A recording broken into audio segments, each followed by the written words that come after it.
Hello అండి, welcome to our channel. ఈరోజు special recipe meal maker pulao అండి. మిల్లీ మేకర్ పులావ్ కోసం ముందుగా మిల్లీ మేకర్స్ని ఒక 10 మినిట్స్ నానబెట్టుకోండి. రైస్కి తగినన్ని మిల్లీ మేకర్స్ని నానబెట్టుకోండి. నేను ఇక్కడ 1 కప్పు మిల్లీ మేకర్స్ని నానబెట్టాను. ఇక్కడ నేను 1.5 గ్లాస్ రైస్ని తీసుకున్నాను. 1.5 గ్లాస్ రైస్ కూడా మనము శుభ్రంగా కడిగి ఒక 10 మినిట్స్ నానబెట్టుకోవాలండి. అలా నానబెట్టుకోవడం వల్ల పులావు పొడి పొడిగా చాలా బాగా కుదురుతుంది. చూశారు కదా, ఇక్కడ నేను మురికి వాటర్ని తీసేసి మళ్ళీ వాటర్ని పోసి 10 మినిట్స్ నానబెట్టాను. ఆ తర్వాత స్టవ్ పైన మిల్లీ మేకర్స్ పులావ్ ప్రిపేర్ చేసుకోవడం కోసం ఒక గిన్నె పెట్టండి. ఇప్పుడు ఇందులో సరిపడా ఆయిల్ను వేయండి.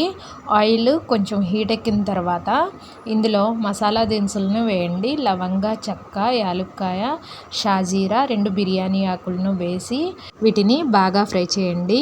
ఇవి ఆయిల్లో బాగా ఫ్రై అయిన తర్వాత ఇందులోకి ఒక ఆనియన్ని తీసుకొని కట్ చేసి వేయండి. అలాగే ఇందులో ఒక పచ్చిమిరపకాయని నిలువుగా కట్ చేసి వేయండి. ఆ తర్వాత ఇందులో పొటాటోని కూడా కట్ చేసి వేయండి.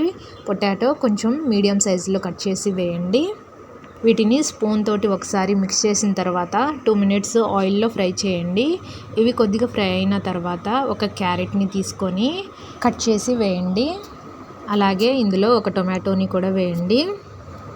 ఇవన్నీ ఆయిల్లో బాగా ఫ్రై అవ్వాలండి.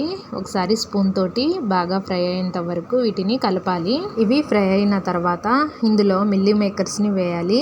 మిల్లీ మేకర్స్ని నానబెట్టి ఉంచుకున్నాం కదా, మిల్లీ మేకర్స్లో ఉన్న వాటర్ను తీసేసి ఈ మిల్లీ మేకర్స్ని ఈ ఆయిల్లో వేసేయండి.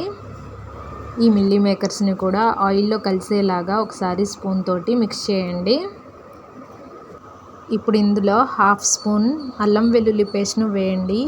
1/2 స్పూన్ అంటే చిన్న స్పూన్ కాదండి, పెద్ద స్పూన్లో 1/2 స్పూను మసాలాను వేయండి. వేసిన తర్వాత ఆయిల్లో మసాలా కూడా బాగా ఫ్రై అవ్వాలి.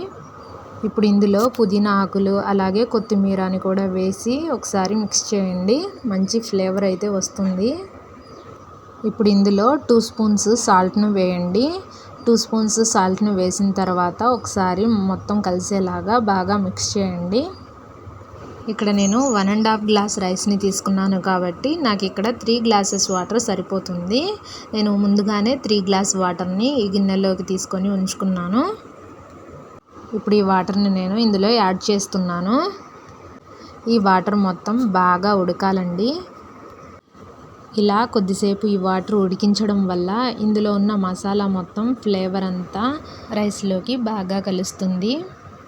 అలాగే ఇందులో ఉన్న క్యారెట్ ముక్కలు అలాగే బంగాళదుంప ముక్కలు కూడా బాగా ఉడికిపోతాయి. ఇవి ఉడకడానికి ఇంకొక 15 మినిట్స్ టైం పడుతుంది కాబట్టి ఫ్లేమ్ని మీడియం ఫ్లేమ్లో పెట్టి మూత పెట్టేసేయండి. 15 మినిట్స్ తర్వాత ఇందులో ఉన్న వాటర్ మొత్తం బాగా ఉడికింది. ఉడికిన తర్వాత రైస్ని నానబెట్టుకొని ఉంచుకున్నాం కదా, ఆ రైస్లో వాటర్ లేకుండా రైస్ మొత్తాన్ని ఈ ఉడికించిన వాటర్లో వేయండి.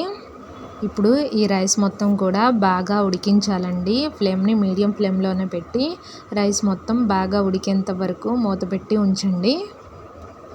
మధ్యలో ఒకసారి స్పూన్ తోటి మిక్స్ చేయండి. ఇలా మిక్స్ చేయడం వల్ల అడుగున ఉన్న మసాలా మొత్తం రైస్లోకి బాగా కలుస్తుంది. రైస్ కంప్లీట్గా ఉడకడానికి ఇంకొంచెం టైం పడుతుంది కాబట్టి మూత పెట్టేసి ఇంకొక 5 మినిట్స్ వరకు ఉంచాలి. లాస్ట్ 5 మినిట్స్ ఫ్లేమ్ని లో ఫ్లేమ్లోనే పెట్టాలి. 5 మినిట్స్ తర్వాత ఈ మిల్లీ మేకర్ పులావు రెడీ అయిపోయిందండి. మిల్లీ మేకర్ పులావ్ అయితే పొడి పొడిగా బాగా కుక్ అయింది. చాలా పర్ఫెక్ట్గా కుదిరింది. మీరు కూడా ఓసారి ఇలా ఇంట్లో ట్రై చేయండి. పిల్లలు చాలా ఇష్టంగా తింటారు. ఇందులో చికెన్ కర్రీతో కానీ లేదంటే గోంగూరతో కానీ లేదంటే పెరుగు చట్నీని కూడా చేసుకొని తినవచ్చు. పిల్లలకు ఈ మిల్లీ మేకర్ పులావ్ని లంచ్ బాక్స్లోకి కూడా ప్రిపేర్ చేసి పెట్టండి. వాళ్ళు ఎంతో ఇష్టంగా తింటారు. నా వీడియో మీకు నచ్చినట్లయితే తప్పకుండా లైక్ చేయండి. అలాగే షేర్ చేసి సబ్స్క్రైబ్ చేయండి.